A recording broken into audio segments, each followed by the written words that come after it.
Hello दोस्तों, स्वागत है आप सभी का मेरे नए वीडियो में। आशा करता हूँ आप सभी बहुत अच्छे होंगे। तो आज के वीडियो में बहुत सारे बच्चों का प्रश्न था, सर भाज्य और अभाज्य संख्या के बारे में बताएं, क्योंकि बहुत सारे बच्चों को भाज्य और अभाज्य के बारे में बहुत ही ज़्यादा कन्फ्यूजन रहता है। तो आज वही कन्फ्यूजन दूर करने की कोशिश करेंगे। तो सबसे पहले हम लोग लिख लेते हैं टॉपिक अभाज्य संख्या।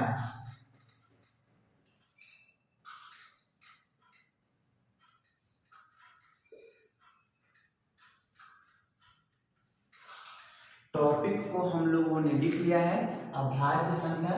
सबसे पहले इसके बारे में हम लोग जानेंगे अभाज्य संख्या होता क्या है। तो प्यारे बच्चों, आप यह याद रखिएगा कि जो संख्या केवल एक तथा स्वयं से विभाजित हो, जो संख्या केवल एक तथा स्वयं से विभाजित हो, यहाँ पर भी लिख लेते हैं जो संख्या एक तथा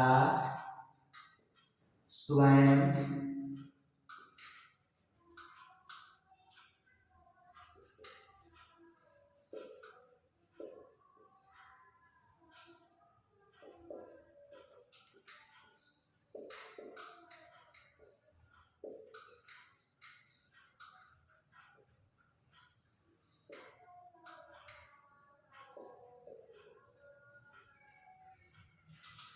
देखिएगा लिखा गया है कि जो संख्या एक तथा स्वयं से विभाजित हो उसे अभाज्य संख्या कहते हैं। यानी इसके कहने का मतलब है कि अगर कोई संख्या हो उसको हम केवल या तो एक से भाग कर सकते हैं या तो जो संख्या दिया गया है उसी से भाग करते हैं।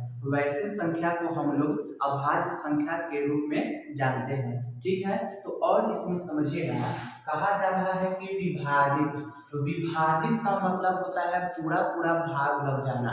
विभाजित का मतलब क्या होता है? पूरा पूरा भाग लग जाना।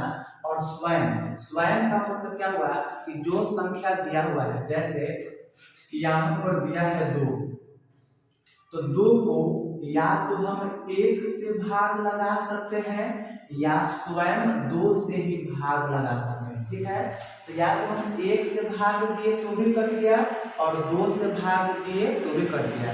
2 से भाग इसलिए दिए हैं क्योंकि भाग हम 2 का ही कर रहे थे। इसके अलावा आप एक और ले लीजिए 3। तो 3 को क्या कहा जा रहा है कि जो संख्या एक तथा स्वयं से ही विभाजित होना चाहिए। जरूरी नहीं है कि अगर हम 4 ले लेंगे, 4 ले लिए, ये तो एक से भी भाग लग जाएगा, 2 से भी भाग लग जाएगा और अपने आप यानी कि 4 से भी भाग लग जाएगा। तो ऐसा संख्या अभाज्य संख्या नहीं होगा। केवल वैसा ही संख्या अभाज्य होगा जो केवल एक से ही भाग लगे और अपने आप से भाग लगे। उसके अलावा किसी दूसरे संख्या से भाग लगेगा, विभाजित होगा, तो वह आपका अभाज्य संख्या नहीं होगा।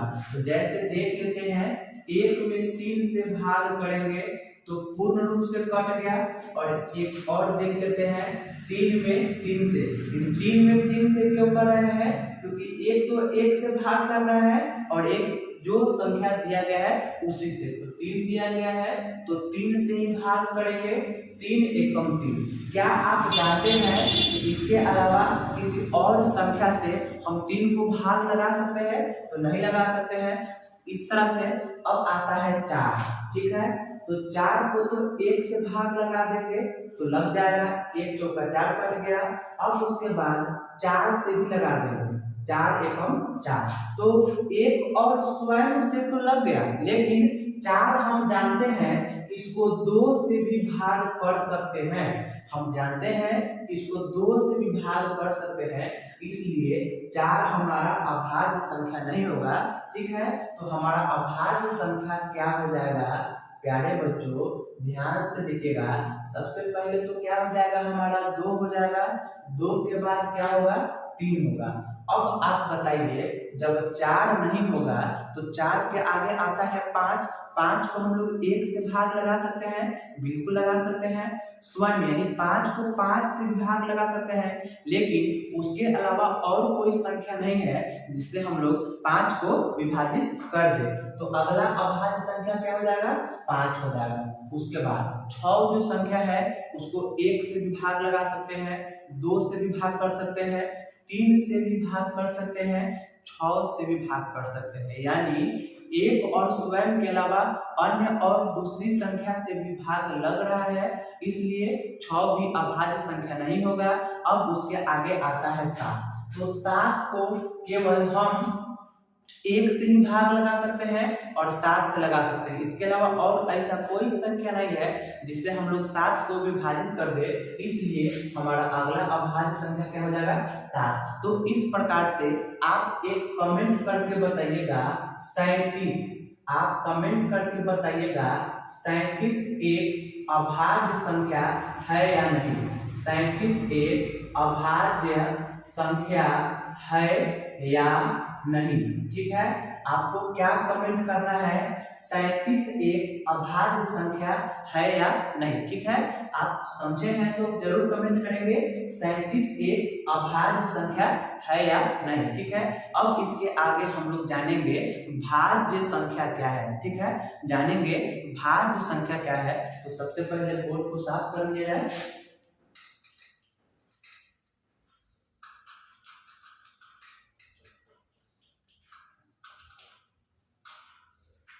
चलिए अब देखते हैं हम लोग भाज्य संख्या क्या है। तो प्यारे बच्चों आप फॉलो कीजिएगा जो हम बोल रहे हैं कि जो संख्या एक तथा स्वयं के अलावा अन्य दूसरी संख्या से भी विभाजित हो उसे भाज्य संख्या कहते हैं। ठीक है, क्या कहा जा रहा है कि जो संख्या एक तथा स्वयं के अलावा अन्य दूसरी संख्याओं से भी विभाजित हो उसे भाज्य संख्या कहते हैं। अब जैसे में क्या हो जाएगा देखिएगा, मैंने इससे पहले ही बताया है कि जो संख्या एक और स्वयं से भाग नहीं लगेगा वह एक और स्वयं से जो भाग लगेगा वह अभाज्य हुआ, और जो एक और स्वयं के अलावा दूसरी संख्या से भाग लग जाएगा वह अभाज्य नहीं होगा, मतलब वह भाज्य होगा। जैसे 4 को हम 1 से भाग लगाएंगे तो भी कट जाएगा, 2 से भाग लगाएंगे तो भी कट जाएगा, और 4 यानी स्वयं से भाग लगाएंगे तो भी कट जाएगा। तो हम देख पा रहे हैं कि एक और स्वयं के अलावा अन्य दूसरी संख्या भी है जिससे हम लोग भाग कर दे रहे हैं, यानी विभाजित हो जा रहा है। तो 4 क्या हो जाएगा? भाज्य संख्या हो जाएगा। और आप ये बात जान लीजिए कि सबसे छोटी भाज्य संख्या भी 4 होती है। सबसे छोटी भाज्य संख्या भी 4 होती है। और इसके बाद देखते हैं, क्योंकि 5 अभाज्य संख्या थी तो 5 तो होगा नहीं। अब आता है 6, तो 6 को 1 से भी भाग कर सकते हैं, 2 से भी भाग कर सकते हैं, 3 से भी भाग कर सकते हैं, और स्वयं यानी कि 6 से भी भाग कर सकते हैं। तो एक और स्वयं के अलावा अन्य दूसरी संख्या से भी भाग लग रहा है, यानी विभाजित हो रहा है। तो हम जान जाएंगे कि 6 भी एक भाज्य संख्या है। इस प्रकार से एक क्वेश्चन आपके लिए है, बताना है आपको 15 एक भाज्य संख्या है या नहीं।